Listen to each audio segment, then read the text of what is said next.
Hello friends, आ गया है location का चैप्टर नंबर 455। तो जैसा कि मैंने प्रेडिक्शन वीडियो में ही बताया था कि इस चैप्टर में देखने को मिलेगी जैक की धुआंधार फाइट।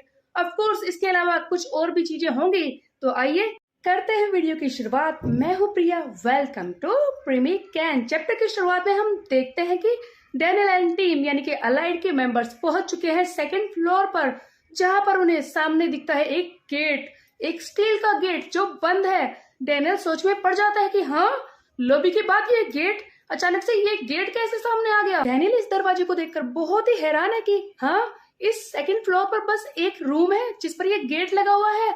आखिरकार इसके पीछे क्या हो सकता है, मुझे सावधानी रखनी होगी। डैनियल अपने बाकी साथियों यानी कि अलाइड के मेंबर से कहता है कि गाइस, इस दरवाजे के पीछे कुछ भी हो सकता है हमारे लिए छुपा हुआ, तो तैयार रहना लड़ने के लिए। और हाँ, हम सब मिलकर जाएंगे और अंदर जल्दी से जल्दी जो भी है उसे खत्म करके आगे बढ़ेंगे। और हम देखते हैं कि ये सारे मेंबर्स तैयार हो जाते हैं अंदर जाने के लिए। डैनियल धीरे धीरे धीरे दरवाजा खोलता है। जैसे ही डैनियल दरवाजा खोलता है, वो अपने साथियों से कहता है कि गाइस तैयार हो जाओ, पीछे कुछ भी हो सकता है। हम देखते हैं इस दरवाजे के पीछे एक सुंदर सा रूम होता है जहाँ पर कुछ मेंबर्स होते हैं, यानी कि कुछ लोग जो अलग अलग तरह की सर्विस को एंजॉय कर रहे होते हैं। तभी हम देखते हैं अलेक्जेंडर हवांग कहता है कि ये फर्स्ट एफिलेट है और सामने जो तुम्हें लोग दिख रहे हैं वो है फर्स्ट एफिलेट के वीआईपीस। तब डैनियल कहता है कि क्या वीआईपीस? तब अलेक्जेंडर आगे कहता है कि हाँ, जैसा कि तुम जानते हो कि हम यहाँ पर मेंटल वार्ड में लोगों को आते हैं लेकर, लेकिन कुछ लोग ऐसे हैं जिन्हें हम फोर्सफुली बंद नहीं करते। बात यह है कि कुछ लोगों को वॉलेंट्री ही यहाँ पर लाया जाता है, मतलब वो खुद आना चाहते हैं यहाँ पर या फिर उन्हें सही सर्विस देते हैं यहाँ पर लाकर। इस दुनिया में कुछ ऐसे लोग भी होते हैं जो खुद को अपने आप ही लोग करवाना चाहते हैं, जैसे कि पॉपुलर सेलिब्रिटीज, पॉलिटिशियंस। वो यहाँ पर आ जाते हैं और फर्स्ट एफिलेट में उन्हें आइसोलेट किया जाता है, दुनिया से दूर रखा जाता है। ये वो लोग होते हैं जो खुद को छुपाना चाहते हैं, दुनिया से दूर रहना चाहते हैं, और फर्स्ट एफिलेट यही करती है, इन्हें मेंटली अनफिट बताकर दुनिया से दूर रखती है, यहाँ पर हमेशा के लिए छुपा कर रखती है। सो बेसिकली गाइस, जो अलेक्जेंडर हवांग बता रहा है उसके हिसाब से तो ऐसा लगता है कि कुछ ऐसे लोग जो दुनिया में रहकर गलत काम करते हैं वो खुद को दुनिया से छुपाना चाहते हैं और यहाँ पर फर्स्ट एफिलेट में आ जाते हैं और उन्हें वीआईपीस की तरह ही ट्रीट किया जाता है। यहाँ पर अपनी मजे से वो जिंदगी गुजारते हैं। एंड ऑफ कोर्स ये फर्स्ट एफिलेट ये सब पैसों के लिए ही तो करती है। उसके बाद हम देखते हैं एक वॉइस ओवर जो कहती है कि ओ अलाइड के मेंबर यहाँ तक घुस आए, ऐसा लगता है कि डायरेक्टर ने तुम्हें, ब्यूटी डायरेक्टर ने तुम्हें इस जगह का लेआउट बता दिया है, तुम्हारी इतनी हिम्मत कैसे हुई। तभी हम देखते हैं यहाँ पर एटीट्यूड दिखाते हुए एली जेंग आ जाता है और कहता है कि ओ तुम यहाँ पर अंदर तक घुस आए, मैं तुम्हें आखिरी मौका दे रहा हूँ, जाओ यहाँ से वरना मैं तुम्हें नहीं छोड़ूंगा। तब डैनियल कहता है और भी स्वैग के साथ कि वो बात यह है कि मैं तो भूल गया हूँ कि इस हॉस्पिटल से बाहर कैसे जाया जाता है। तब हम देखते हैं एली जेंग अपने हाथों में 2 बेटन्स लेकर आ जाता है। एक हाथ में तो स्टील की बेटन है, मतलब उसकी वो छड़ी, वो लकड़ी वाली छड़ी, और उसके बाद दूसरे हाथ में उसके पास एक स्टील वाली छड़ी जिसे वो खोलकर इन्हें मारने के लिए आ रहा है और कहता है कि ऐसी बात है, अगर तू रास्ता भूल गया है तो आजा। इस सीन के बाद सीधे हम देखते हैं उन व्हाइट टाइगर जॉब सेंटर के 2 मेंबर्स एंड जैक को। ये दोनों आमने सामने खड़े थे, एक्चुअली तीनों। तब हम देखते हैं ये व्हाइट टाइगर के मेंबर्स आपस में बात करने लगते हैं कि मुझे लगता है कि मुझे पहले जाना चाहिए। तब दूसरा कहता है कि नहीं नहीं, मैं जाऊंगा। इसी बीच में हम देखते हैं व्हाइट टाइगर का एक मेंबर जिसका नाम है नो जाइसू आगे बढ़ता है और कहता है कि सबसे पहले मैं ही शुरुआत करता हूँ, और जैक पर वार करने की कोशिश करने वाला था। जैक सावधान है, वो इनसे लड़ने के लिए पहले ही तैयार है, लेकिन अब आगे क्या होगा। जैसे ही नो जाइसू जैक को पार करने की कोशिश करता है, जैक बीच में आ जाता है और कहता है कि मैं तुम्हें यहाँ से बाहर नहीं जाने दूंगा, वैसे भी मेरे पास तुम लोगों के लिए वक्त नहीं है, जल्दी करो, दोनों साथ में आ जाओ, डिस्कस क्या कर रहे हो। जैक का ध्यान तो नो जाइसू पर है। इसी बीच में हम देखते हैं इसका दूसरा साथी यू गोवांग एक बहुत ही जोर से पंच मारने वाला था जैक को। जैक उसे देख लेता है और ठीक टाइम पर रोक भी लेता है। तब जैक कहता है कि मैं तो ऑलमोस्ट पिटने ही वाला था। इसी बीच में यू गोवांग कहता है कि मैंने कहा था ना तुमसे कि ये प्लान काम नहीं करेगा, वो बियोल इन सब कामों में बहुत ही अच्छा है, हमसे ये नहीं होगा। तब नो जाइसू कहता है कि ठीक है, सबसे पहले मैं ही आगे बढ़ता हूँ। नो जाइसू जैक से निकलकर कोशिश करता है आगे बढ़ने की। तब जैक कहता है कि अरे यार मैं क्या करूं, ये दोनों अलग डायरेक्शन में हैं, पहले मैं किसे संभालूं, इन्होंने मुझे ट्रिक कर दिया है। तभी हम देखते हैं यू गवांग अपनी जैकेट खोलकर कहता है कि यू सेकंड जनरेशन किड, तुझे पता है पास्ट में एक बच्चा था जिसे मैंने ट्रेन किया था, तुझे पता है वो कौन है? क्या तू उसके बारे में कुछ भी जानता है? मुझे ऐसा लगता है कि वो बच्चा भी तेरी ही उम्र का हो गया होगा। क्या तू नहीं जानता? पिछले दिनों वो न्यूज में आया था, तब जैक हैरान रह जाता है कि ये किसके बारे में बात कर रहा है। हमें पता चलता है कि ये बात कर रहा था जेक किम की। इसने जेक को ट्रेन किया था। अब आगे यू गवांग कहता है कि तुझे पता है मैंने उसे क्या सिखाया था? उस वक्त तो उसका एक नाम भी नहीं था। एक्चुअली ये बस ऐसे ही बोल रहा है, इतने छोटे बच्चे को इतना फाइटिंग स्टाइल ये कैसे सिखा सकता है? तब आगे यू गवांग कहता है कि मैंने जो उसे सिखाया था उसे कहते हैं MMA। इसी बीच में हमें यू गवांग की एक यंग वाली फोटो भी दिखाई जाती है। तब जैक कहता है कि ऐसा तो हो ही नहीं सकता, तुम झूठ बोल रहे हो जरूर। उस वक्त तो MMA था ही नहीं, तुमने कैसे सीख लिया और कैसे किसी को सिखा दिया? हाँ, वैसे मैं बता दूं कि मुझे ये एक्सपेक्टेड था ही, क्योंकि तुम बूढ़े इतना कूल बनने की कोशिश कर रहे थे, तो मैं जानता था कि तुम्हें कोई ना कोई फाइटिंग स्टाइल तो जरूर आता है।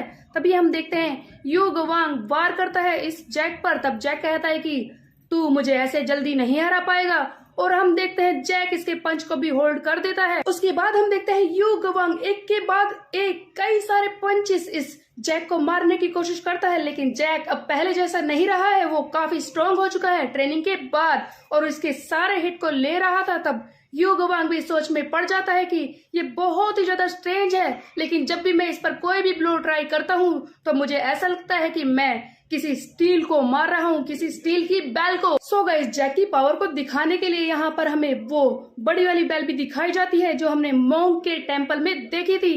जैक भी उसी की तरह सॉलिड स्टील का हो गया है, एकदम टफ हो गया है। इस पर कोई भी ब्लो काम नहीं कर रहा था। यू गवांग इस बात से हैरान था, लेकिन अब भी वो हार नहीं माना है, इसे पीटना चाहता है। जैक भी अपनी पूरी कोशिश करता है इस पर वार करने की। तभी हम देखते हैं जैक सोचता है कि ये ओल्ड मैन लगता है समझ गया है कि मैं कितना स्ट्रांग हूँ स्टील की तरह, और ये मुझ पर अलग तरह से वार करने की कोशिश कर रहा है। इसने लेग की मूवमेंट भी बदल लिए है, लेकिन अब मैं क्या करूं? लेकिन ये बात ये नहीं जानता कि मैं क्या हूं, मैं एक आउट बॉक्सर हूं। जैक अपनी पूरी फोर्स से इस पर ब्लो ट्राई करने की कोशिश करता है, लेकिन इसी बीच में हम देखते हैं यू गवांग इसके हाथ को पकड़ लेता है और हम देखते हैं ये इसे जमीन पर गिराकर कहता है कि तुम्हें ये नहीं पता कि मेरी एक्सपर्टीज इस चीज में भी है कि मैं तुम्हारे जॉइंट लॉक्स को खोल सकता हूँ, तुम्हें इसी वक्त यहीं पर अपाहिज मैं बना सकता हूँ।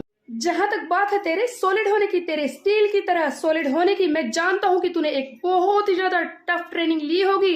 इस तरह की ट्रेनिंग, इस तरह का शरीर बनाने के लिए कम से कम एक बहुत ही बड़े हथौड़े से अपने आप को कितनी बार रैपिडली हिट करना पड़ता है, ये बात भी मैं अच्छी तरह से जानता हूँ। तेरी बॉडी स्टील की तरह ही है, लेकिन तू ये बात नहीं जानता कि इस चीज की भी एक बहुत ही बड़ी कमजोरी है जिसे कहते हैं जॉइंट लॉक्स, जो बहुत ही ज्यादा वीक होते हैं, जिनसे कोई भी हार सकता है। जैक के हाथ को ये बुरी तरह से मरोड़ने की कोशिश कर रहा था, लेकिन तभी एक बहुत ही बड़ा सरप्राइज हमें मिलता है। जैक तो और भी ज्यादा स्ट्रांग हो चुका है और कहता है वैसे तो तू समझ ही गया है कि मेरी बॉडी स्टील की तरह सॉलिड है, लेकिन तू ये बात नहीं जानता कि मैं ये जॉइंट लॉक्स वाली बात भी पहले से ही जानता हूँ। उस मोंक ने, उस बूढ़े मोंक ने मुझे सब कुछ सिखा दिया है। उधर हम देखते हैं डैनियल खड़ा है एली जेंग के सामने और सोच भी रहा है अगर मैंने यहाँ पर लड़ाई शुरू की तो ये मेरे लिए डिसएडवांटेज ही होगी, क्योंकि ये काफी स्ट्रांग है, काफी वक्त यहीं पर बीत जाएगा। अब मैं क्या करूं, मुझे सोचना होगा यहाँ पर।